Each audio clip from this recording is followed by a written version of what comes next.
Vadodara live 24/7 માં આપનું સ્વાગત છે। વડોદરા શહેરના સમા વિસ્તારમાં આવેલા પૂનમનગર નજીક આજે વહેલી સવારે એક ગંભીર અકસ્માત સર્જાયો હતો। એક ખાનગી કંપનીની બસના ચાલકે વાહન પરથી કાબુ ગુમાવતા બસ માર્ગની બાજુમાં આવેલા એક શિવ મંદિર સાથે ધડાકાભેર અથડાઈ હતી। વહેલી સવારના સમયે બનેલી આકસ્મિક ઘટનાથી આસપાસના રહીશોમાં ભારે દોડધામ અને ગભરાટ ફેલાઈ ગયો હતો। પ્રાથમિક માહિતી વિગતો અનુસાર ખાનગી બસના ડ્રાઈવરને અચાનક ઝોકો આવી જતા દુર્ઘટના ઘટી હતી।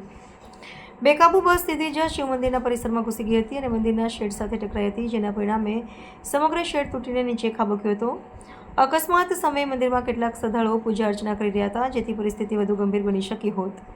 જોકે અત્યંત સદનસીબે આ ભયાવહ દુર્ઘટનામાં કોઈ પણ શ્રદ્ધાળુ કે અન્ય કોઈ વ્યક્તિને ગંભીર ઇજા કે જાનહાનિ પહોંચી ન હતી। અકસ્માતના પ્રચંડ અવાજને પગલે આસપાસના સ્થાનિકો નાગરિકો તુરંત જ ઘટના સ્થળે એકઠા થઈ ગયા હતા। જાગૃત નાગરિકો દ્વારા સત્વરે પોલીસ કંટ્રોલ રૂમમાં જાણ કરવામાં આવતા સ્થાનિક પોલીસ કાફલો પણ તાત્કાલિક સ્થળ પર પહોંચી ગયો હતો।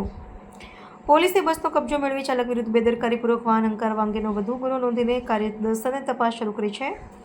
આ ઘટનાએ વહેલી સવારે દોડતા ઔદ્યોગિક વાહનોના ચાલકોની માર્ગ સુરક્ષા અને બેદરકારી અંગે ફરી એકવાર ગંભીર ચર્ચા જગાવી છે। પૂનમનગર 4 રસ્તા મારા મત વિસ્તારની અંદર આજે સવારે 7 વાગ્યાની આજુબાજુમાં એપોલો કંપનીની બસ જે ત્યાંના એમ્પ્લોઈઝને લઈને જતી હતી, એ બસ ડ્રાઈવરને ઝોકો આવી જવાથી 8 મીટરના રોડ વચ્ચે એક મંદિર હતો, એ મંદિરના બસે ટક્કર મારેલી।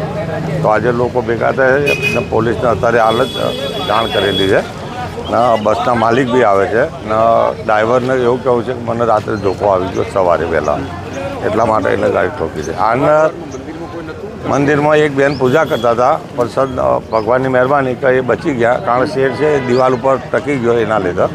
ને બીજા બી આજે તો 11 છે, તો ભગવાનની મહેરબાની કે કોઈ અંદર હતું નહીં, ને કે જાનહાનિ મોટી થતી।